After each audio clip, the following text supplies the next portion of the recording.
Praise the lord. హల్లెలూయా. మన ప్రభువును రక్షకుడైన యేసుక్రీస్తు నామములో మీ అందరికీ శుభములు తెలియజేస్తున్నాను. అందరు బాగున్నారు కదా? మరొకసారి ఈ ఆదరణ గడియ అనేటువంటి ఈ దైవిక కార్యక్రమం ద్వారా మరొకసారి మిమ్మల్ని మీ కుటుంబాన్ని దర్శించటానికి దేవుడు నాకు ఇచ్చిన కృపను దేవుడికి వందనాలు చెల్లిస్తున్నాను. దేవుడు మిమ్మల్ని మీ కుటుంబాన్ని మీ బిడ్డలు దేవుడు దీవించునుగాక.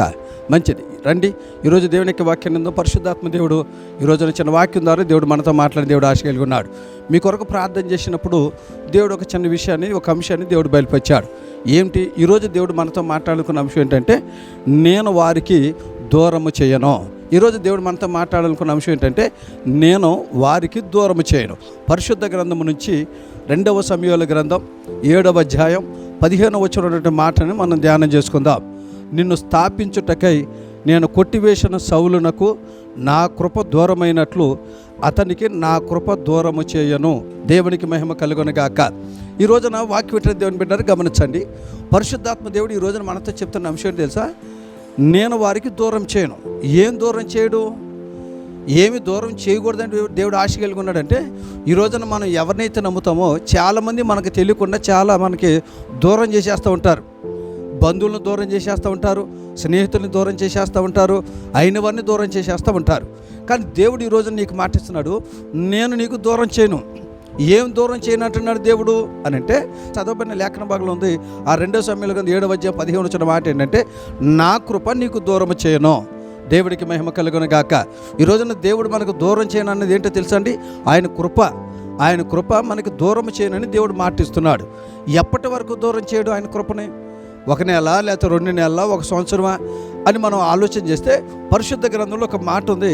దేవుడు ఎప్పటి వరకు మనకి కృపను దూరం చేయడంటే, ద్వితీయోపదేశకాండం 7వ అధ్యాయం 9వ వచనం ఉన్న మాట ఏంటంటే, 1000 తరముల వరకు నా కృప నీకు దూరం చేయనని దేవుడు చెలవిస్తూ ఉన్నాడు. దేవుని బిడ్డ గమనించండి. ఈ రోజున మనకు అన్నీ దూరం అయిపోతారు. బంధువులు దూరం అయిపోతారు, అయిన వారు దూరం అయిపోతారు, రక్త సంబంధులు దూరం అయిపోతారు. కానీ దేవుడు మాత్రం తన కృప ఎల్లప్పుడూ మనకు దూరం చేయకుండా మనతోనే దేవుడు ఉంచడానికి దేవుడు ఇష్టపడుతున్నాడు. దేవుడికి మహిమ కలుగునుగాక. హల్లెలూయా. దేవుని బిడ్డలు గమనించండి. ఎందుకు దేవుడు మనకి కృప దగ్గరగా ఉంచాలనుకుంటున్నాడు? నా కృప నేను వారికి దూరం చేయను, నా కృప వారికి దగ్గరగా ఉంచుతాను అని దేవుడు ఈ రోజున మాటిస్తున్నాడు కదా. ఎందుకు ఆయన కృప మనకి దగ్గరగా ఉంచాలనుకుంటున్నాడు? కృపను ఎందుకు దూరం చేయనంటున్నాడు? ఆయన కృప మనకి దగ్గరగా ఉంటే మన జీవితంలో జరిగే ఆశ్చర్యమైన కార్యాలు తెలుసండి. దేవుడు కృపను దూరం చేయనంటానికి, అది దగ్గరగా ఉంచడానికి బలమైన కారణాలు ఉన్నాయి.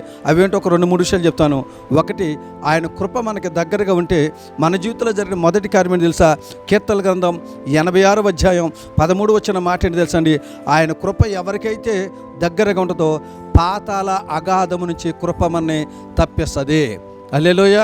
ఈ రోజున కృప ఎవరికి దగ్గరగా ఉంటుందో ఆ కృప అంటే ఏం చేస్తుంది తెలుసా? పాతాళ అగాధంలో పడిపోకుండా మనం తప్పిస్తుంది. నీవు నేను అగాధంలో పడటం దేవుడికి ఇష్టం లేదు. నీ కుటుంబం అగాధంలోకి వెళ్ళిపడడం దేవుడికి ఇష్టం లేదు.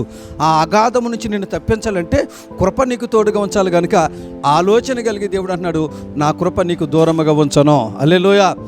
రెండవది చెప్తాను, కృప ఎందుకు మనకు దేవుడు తోడుగా ఉంచాలనుకుంటున్నాడు అంటే, కృప మనకు తోడుగా ఉంటే మన జీవితంలో రెండో కార్యం ఏంటంటే, కీర్తనల గ్రంథం 59వ అధ్యాయం 10వ వచనం మాట ఏంటో తెలుసా? దేవుడు కృప ఎవరికైతే తోడుగా ఉంటుందో దేవుడు నిత్యం వారిని కలుసుకుంటాడంట. హల్లెలూయా. ఈ రోజున కృప ఎవరికి తోడుగా ఉంటుందో దేవుడు నిత్యం వారితో కలుస్తాడు, వారితో ముచ్చటిస్తాడు, వారితో అనేక విషయాలు సంభాషణ చేస్తాడు. కృప ఎవరికి ఉంటుందో, కృప ఎవరికి తోడుగా ఉంటుందో వారితో దేవుడు కలుసుకోవడానికి ఇష్టపడతాడు. ఈ రోజున అందుకే దేవుడు తన కృపను మనకు దగ్గరగా ఉంచాలని దేవుడు ఆశ కలిగి ఉన్నాడు. ఇంకొక మాట చెప్పి నేను వాక్యాన్ని ముగించిన, ఆయన కృప ఎందుకు మనకు దగ్గరగా ఉంచానని దేవుడు చెప్తున్నాడు తెలుసా? ఆయన కృప మనకు దగ్గరగా ఉంటే మన కార్యాలు తెలుసండి. 3వది దేవునికి వాక్యం చెప్పబడుతుంది. అపోస్తల కార్యాల గ్రంథం 6వ అధ్యాయం 8వ వచనటువంటి మాట ఏంటి తెలుసా? ఎవరికైతే కృప దగ్గరగా ఉంటుందో వారి జీవితంలో దేవుడు అద్భుతాలు, ఆశ్చర్యమైన కార్యాలు చేస్తానని దేవుడు మాటిస్తున్నాడు. దేవుని బిడ్డలను గమనించండి. ఆయన కృప నీకు దూరం చేయను అన్నాడు. ఈరోజు దేవుడు మనతో మాట్లాడుతున్నాడు అంశం, నేను వారికి దూరం చేయను. ఏమి దూరం చేయడండి? ఆయన కృపను దూరం చేయడు. ఎప్పటి వరకు దూరం చేయడంటే 1000 సంవత్సరాల వరకు దూరం చేయనని దేవుడు చెప్తున్నాడు. ఎందుకు ఆయన కృప మనకి దగ్గరగా ఉంచాలనుకుంటున్నాడంటే, ఎవరికైతే ఆయన కృప దగ్గరగా ఉంటుందో వారిని పాతాళ అగాధంలో పడిపోకుండా దేవుడు తప్పిస్తాడు.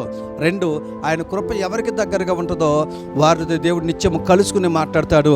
3, ఎవరికి ఆయన కృప దగ్గరగా ఉంటుందో దేవుడు మాటిస్తున్న వారి జీవితంలో అద్భుతాలు, ఆశ్చర్యమైన కార్యాలు చేస్తానంటున్నాడు.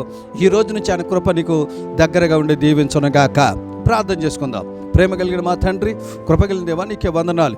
ఈరోజు వాక్యం ద్వారా మాట్లాడారు. నేను దానిని దూరం చేయనన్నావు. ఏమి దూరం చేయనన్నారు? మీరు మాటిచ్చారు. కృపను దూరం చేయనన్నావు. కృప మాకు తోడుగా ఉంటే మా జీవితంలో జరిగే మేలు వాక్యం ద్వారా మాట్లాడే కనుక అనేక మేలులకి మా పిల్లలందరూ వారసులయ్యే కృప దయచేయమని, కృప దగ్గరగా ఉంచి సమీపంగా ఉంచి గొప్ప కార్యాలు జరిగించమని యేసు నామములో అడిగి పొంది ఉన్నాము తండ్రి, ఆమేన్. మరొకసారి ప్రభు పెట్టి మీకు వందనాలు చెల్లిస్తున్నాను. మీలో ఇంకెవరైనా సబ్స్క్రైబ్ చేసుకోకపోతే ఈ ఛానల్ మీరు సబ్స్క్రైబ్ చేసుకోండి. ఈ ఆదరణ గడియ అనే దైవ కార్యక్రమాన్ని అనేకమంది షేర్ చేయండి, అనేకమంది చెప్పండి, అనేకమంది బలపరచండి. దేవుడు మిమ్మల్ని దీవించును గాక. ఆమేన్.